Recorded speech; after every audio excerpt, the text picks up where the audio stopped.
Hello, happy summer. Welcome to New Wave Hockey. Today I'm going to go over the best passers in the 2024 NHL Draft, but relax with me a minute. It's summer, we've made it.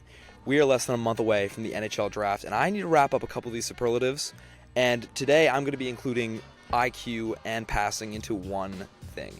Just for time's sake, I think IQ heavily benefits, one, your vision, and two, your passing ability. What I look for in passing ability and passes in general is the variety of passes you make, long and short, quick passes, passes under pressure, passes with patience, that's another big one. You just have to be a very good passer through your vision and your IQ. I feel like the smartest players are also the best passers and also the ones with the best vision on the ice. So this is going to be a reflection of that, so I'm going to kind of concurrently talk about IQ and passing in general when talking about these prospects. Of course, there's going to be a lot of honorable mentions, but I'm ready for that. Now, get ready for the top 5 passers in this year's draft. And as always, I'm going to have honorable mentions. So I'm combining the IQ honorable mentions and the passers honorable mentions because they are all really good passers. They're all people that I think have a great passing ability that will help them and has helped them throughout their draft and made them a better player. Some of this is going to be a little bit surprising. Like, for example, my first honorable mention, Macklin Celebrini. I know, tough, he's fantastic, but I just feel he just is off this list. He's got great IQ, great passing ability, but I feel like the 5 guys ahead of him do it just a little bit better. So he's my 6. After him, no particular order, Zane Parekh, Andrew Basha, Lane Hudson, Artem Levshinov, Trevor Connolly, Beckett Seneca, Torrey Pittner, Brody Zemer, Taron Smith, Aaron Kiviharju, and Sam Dickinson. All these guys pass very well. They have a great vision on the ice, and of course, very high on the IQ. They know exactly what they're doing. Their sense, very high. Their IQ, very high as well. But just didn't quite crack my top 5 for various different reasons. Also, the 5 guys ahead of them, they excel in these 2 categories a lot better. That's in my opinion. Now moving on to number 5. The player that I think is the smartest player in the entire draft and just makes the smartest, quickest passes, Zeev Buium. I can go on and on about his game, but to specifically talk about his IQ and his passing is to just kind of marvel at it. I just watch what he does with the puck. He just quickly dumps it off for just another chance that he'll get later. He knows how to create scoring chances. That's one of the best things that you can find in a defenseman. That's why he's my number 1 defenseman at the end of the day. He's the guy that I will be taking first as a defenseman if I needed a defenseman. He is someone I would take second overall if I really needed a defenseman. That's how much I really feel confident in him. He just makes creative passes. He knows how to make outlet passes. He skates to make better passes. He makes very ideal plays and ideal passes, and that's something you can't teach. You can't just coach. He just thinks the game so much faster than everyone else, and that leads to open passes that you're not thinking of. That's why he's my number 1 passer for at least defenseman and number 5 on the overall list. Moving on to number 4, I have Teddy Stiga from the USN TDP, the best American passer in this entire draft. How did I come to this conclusion? Well, he played in a line with James Higgins during the World U18 Championships, and he played on and off with guys like Kamil Bednarik and Cole Eiserman throughout the year. I saw his passing ability just absolutely develop to where it really needed to be. He makes such creative passes, and a lot of these are going to be from the U18s. He made James Higgins look a lot better during the U18s, and that's something that I think is really going to be missing from James Higgins. But Teddy Stiga, he's really climbed up the rankings for me, and a lot of that has to do with just how smart he's been and the passes that he's been making. He's very, very aware of where he is on the ice and where his teammates are on the ice, and that's something that's very, very important. You watch the passes that he makes behind the back. He's very creative with them, but there's also times where he just does it to move the play along, to get the scoring chance that he wants. Sometimes they're simple, but he mixes them between simple and also crafty. You like that in a player, and I certainly like that in a player. I think that's something that's going to get him first-line minutes at BC next year because, one, the freshman line from last year is gone because, Leonard's probably going to leave, Smith's already signed, but Stiga, he's going to earn it. He's somebody that I have really, really high. He's number 15 on my list right now. We'll see where he ends up.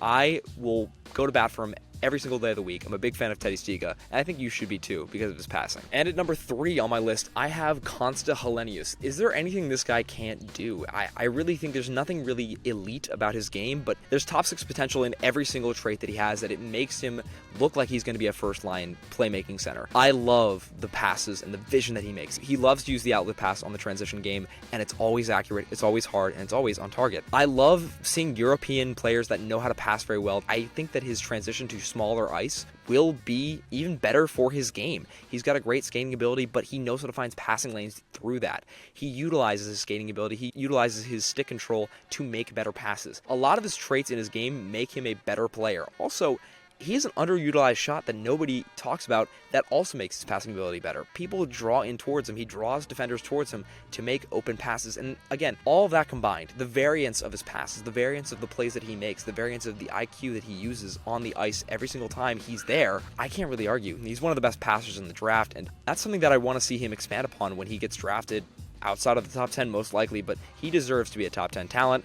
I might not have him there, but his passing ability is definitely swaying me to putting him in the top 10. And at number 2, one of the players that I think is one of the most overrated players in the draft, Berkeley Catton. I can't deny a couple things about him. He's lethal on the rush, one of the best scoring abilities on the rush. He's got great skating ability. He may not be the fastest, but he knows how to maneuver around people. And the passing vision is legit. He would be my number 1 passer if it weren't for one other player that's ahead of him. I really think Berkeley Catton reminds me a lot of a Mitch Marner in terms of his vision in passing. I think he has that same vision as Marner. I'm not saying that they are a similar player per se. I think they have similar traits, especially in the passing game. But Berkeley Catton, he has a great vision. Look at some of the passes that he'll make. Of course, I'm including some clips here, but he loves to just make passes that you don't even see at first. It's kind of just amazes you. I'm a big fan of what he does and how he utilizes his teammates. I think he can drive a line potentially as a wing, perhaps, but he does need play drivers, and he does utilize his teammates very effectively. I think that's one of the key reasons why he's going to go top 15 in this draft. I think other parts of his game do hold him back, but passing ability-wise and his vision, you can't really beat him on transition, and you can't really beat him inside his own offensive zone. He's too smart for that. He's too smart for you, and that's why he's my number 2 passer in this draft. And my number 1 passer in the draft, of course, it had to be Ivan Demidov. He was my number 1 stick handler, and it doesn't change here. Demidov really just knows how to distribute just in every single way possible. He can be good on transition with outlet passes. He'll make quick passes for scoring chances. There's a split second where if there is a split second where there is a scoring chance possible, Demidov will exploit it and he'll get it to a man and get the scoring chance going. He will do that at the next level, and if you pair him with Connor Bedard, mark my words, they will win multiple cups together. I'm serious. I think the fact that his passing ability is so advanced, along with his stick handling, putting him next to Bedard, Chicago has to take him number 2. They have to, because of just how advanced he is. I really think that combination is going to be so deadly at the next level, and that's why he's my number 1 guy, because what the potential looks like is just, it's far beyond what it should be. He really should have played KHL games last year. I don't understand why he didn't. Maybe it was his temper, maybe it was other aspects of his game, skating, even though he's a good skater. He exploits holes in the defense the second they open. He's got one of the best vision in the game. He's very, very smart with the puck on his hands. He just thinks the game better than a lot of different people, and I don't think he's the best IQ-wise, but he's up there, and it makes his passing ability better, it makes his puck control ability better. He is just better.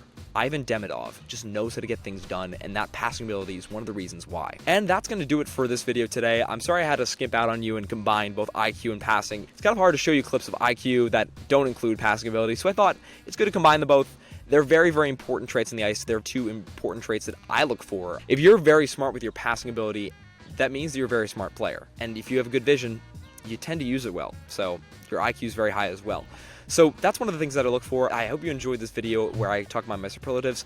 I think I still have skating, defense, and compete to go, which should be rolling out very shortly. I'm trying to get this all out before the draft, before I release my final top 100 rankings for New Wave Hockey.